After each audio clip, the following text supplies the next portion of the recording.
Hello students, welcome to the online classes provided by Indian Public School of Kalayat. मैं मनीषा दिमान आप लोगों को 6th class के लिए इंग्लिश ग्रामर पढ़ा रही हूँ बच्चा। और जैसा आप लोगों को पता है कि आप लोगों को होमवर्क में क्या दिया गया था कि आपने क्या करनी थी, एक्सरसाइज 2 करनी थी सब्जेक्ट एंड प्रेडिकेट चैप्टर की। मैं ये सारा आपको करवा चुकी हूँ। फर्स्ट एक्सरसाइज हम इसकी कल कर चुके हैं, ठीक है। अब एक और चीज़ बच्चा, जो आप फेयर नोटबुक बना रहे हैं सेम एज इट इज़ बनाएं। फेयर नोटबुक का कवर, डिज़ाइनिंग या फिर उसकी रजिस्टर या नोटबुक कितनी मोटी होनी चाहिए, ये सारा कुछ क्या है आप लोगों के लिए मैंने अलग से ही एक वीडियो बनाई हुई है इसी चैनल पे। उसको देख लें, उसके डिस्क्रिप्शन बॉक्स को देखें उस वीडियो के, उसमें आपको क्या है वो सारा कुछ मिल जाएगा अच्छी तरह से कि आपको नोटबुक कैसे बनानी है।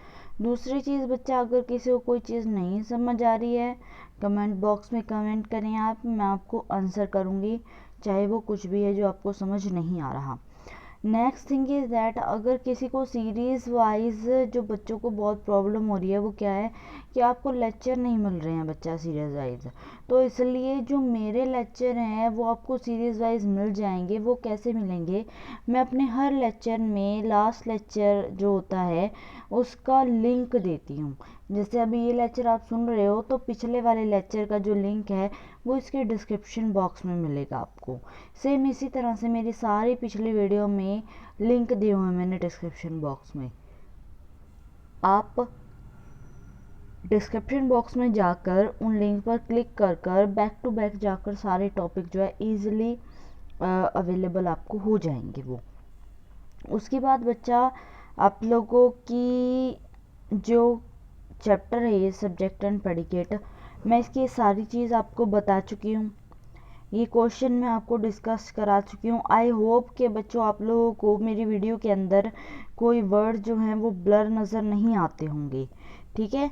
उसके बाद आपकी ये वाली एक्सरसाइज थी जो कल मैंने आपको समझाई कि सब्जेक्ट हम कैसे पहचानेंगे और कैसे करेंगे।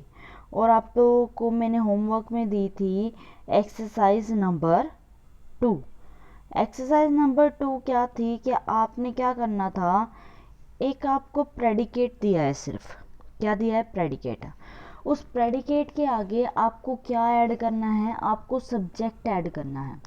प्रेडिकेट के आगे आपको सब्जेक्ट क्या करना है, ऐड करना है। अब देखो ज़रा, dash is bad for your teeth, ठीक है। मैंने मेरे अकॉर्डिंग यहाँ पे लगाया शुगर, कि चीनी तुम्हारे जो टीथ है उनके लिए क्या है, बुरी है। अब आपको पता है चॉकलेट भी लिख सकते हो आप यहाँ पे, आइसक्रीम भी लिख सकते हो, ठीक है। बाकी ऐसी खाने वाली चीज़ों के नाम मत लो क्योंकि मुझे खाने का दिल कर जाएगा फिर, ठीक है।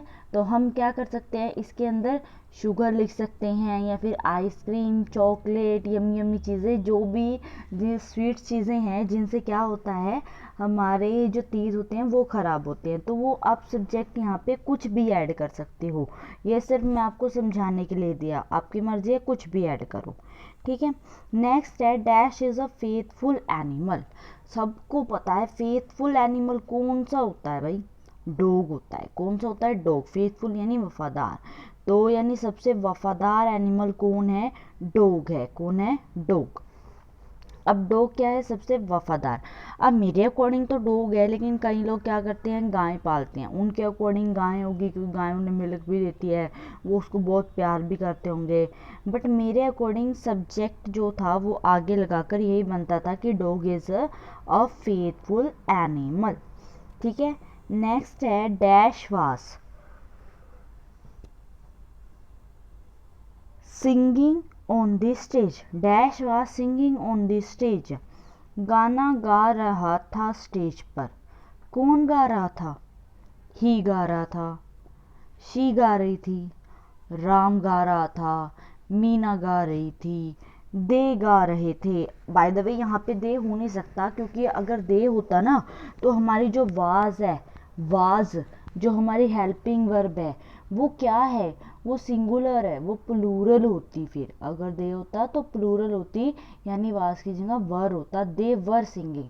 पर यहाँ पे वाज ही है तो हमें ऐसा सब्जेक्ट लगाना पड़ेगा जो क्या हो, सिंगुलर हो। तो इसलिए हम क्या लगा सकते हैं, ही, शी, राम, श्याम, मीना, ईना, मीना, डिका, कुछ भी लगा सकते हैं। ठीक है, आपके घर में किसी भी का भी कोई भी नाम हो वो भी लिख सकते हैं। ठीक है। Dash should donate blood to the poor. Dash should देना चाहिए, डोनेट दान करना चाहिए, ब्लड टू पुअर निर्धनों को, निर्धनों को खून दान करना चाहिए। पर करेगा कौन, हम। कौन करेगा, हम मीन्स वी। तो it means we should donate blood to the poor. Next 5th देखो बच्चा, the moon goes around the earth. The moon goes around the earth. अब बच्चों आप लोगों ने सोचा जरा कि यहाँ पे ये मून क्यों लगाया सब्जेक्ट की जगह, डैश की जगह हमने क्या लगाया, मून लगाया। गोज अराउंड द अर्थ, अर्थ के अराउंड क्या घूमता है, सन घूमता है, नहीं घूमता ना, तो क्या घूमता है, मून घूमता है। तो एक चीज बची, वो क्या है, हमारा मून, यानी जो हमारा मून है वो अर्थ के क्या घूमता है, अराउंड घूमता है। उसके बाद dash deliver the speech in the assembly. Assembly में स्पीच दी जाएगी, कौन देगा, कौन देगा। मैंने यहाँ पे लिखा प्रिंसिपल, आप इसकी जगह फाउंडर लिख सकते हो, वाइस प्रिंसिपल लिख सकते हो, किसी टीचर का नाम लिख सकते हो। ठीक है, फॉर एग्जांपल जैसे Nirmala ma'am deliver the speech in the assembly, कुछ भी जो स्पीच दे रहा हो असेंबली पे, आपको सब्जेक्ट यानी किसी का नाम, कुछ भी सब्जेक्ट जो है वो लिखना है बच्चे, वो आप अपनी मर्जी से कुछ भी लिख सकते हैं।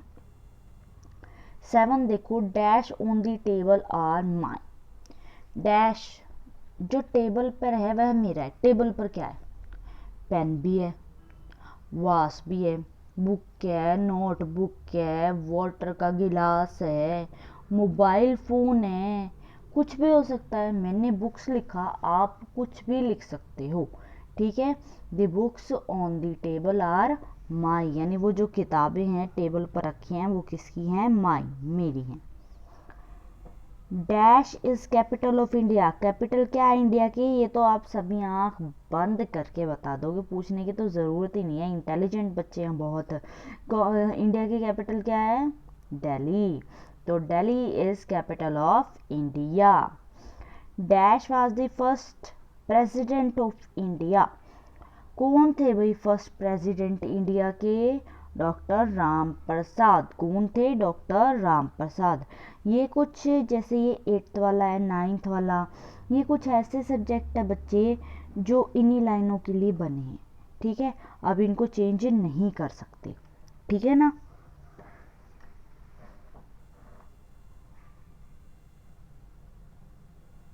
जो चेंज हो रहे थे वो मैंने क्या किए थे, वो मैंने आपको बता दिए थे। अब देखो 10 देखो, dash is the shortest month of the year. Shortest month कौन सा होता है भाई ईयर का, बोलो बच्चा कौन सा होता है ईयर का शॉर्टेस्ट मंथ, बोलो बोलो। फरवरी, सबको पता है कौन सा होता है, फरवरी। अब फरवरी जो है, अब देखो जैसे ये 10th था, 9th था, 8th था, इसमें आप कुछ और नहीं लिख सकते थे, वो इम्पोर्टेंट था कि हमें क्या लिखना है, हमें यही लिखना है। अब आपकी ये तो हुई एक्सरसाइज नंबर 2 जो आपने फेयर नोटबुक पे राइट डाउन करनी है बच्चा। आपकी एक्सरसाइज नंबर 3 है, add predicate and complete the sentence. आपको सब्जेक्ट दे रखा है, आपने पीछे वाला प्रेडिकेट ऐड करना है अपनी मर्जी से। जैसे एक देख लो, द हिमालयास। हिमालयास क्या है, are the highest mountain range in the world. और भी आप कुछ लिख सकते हो हिमालय के बारे में जो जानते हो, यानी आपको सब्जेक्ट मिलेगा, आपने पीछे का प्रेडिकेट ऐड करना है।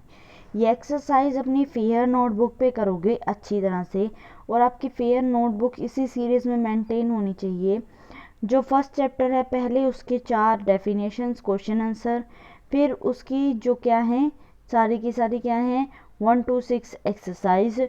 उसके बाद ये वाला जो आपका चैप्टर है, इस चैप्टर के यहाँ तक के क्वेश्चन, यहाँ तक के फेयर नोटबुक में। अब ये एक्सरसाइज 1 से लेकर जो आपकी आगे तक की एक्सरसाइज है वो सारी आपकी बुक के अंदर होनी चाहिए। किसके अंदर होनी चाहिए? बुक के अंदर।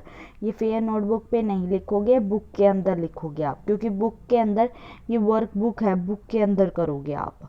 ठीक है बच्चे, समझ आगे? किसी बच्चे ने अगर एक्सरसाइज 1 भी गलती से किस पे कर दी है, 1 आपने गलती से कॉपी पे कर दिया है, तो कोई बात नहीं, उसको दोबारा से किस पे करोगे? अपनी बुक के ऊपर, क्योंकि बुक के अंदर स्पेस है आपके इस चैप्टर के लिए। लास्ट वीडियोस के लिंक डिस्क्रिप्शन बॉक्स में है, ये सारा आप ज़रा कंप्लीट करें अच्छे से। ओके बच्चा, थैंक यू स्टूडेंट्स।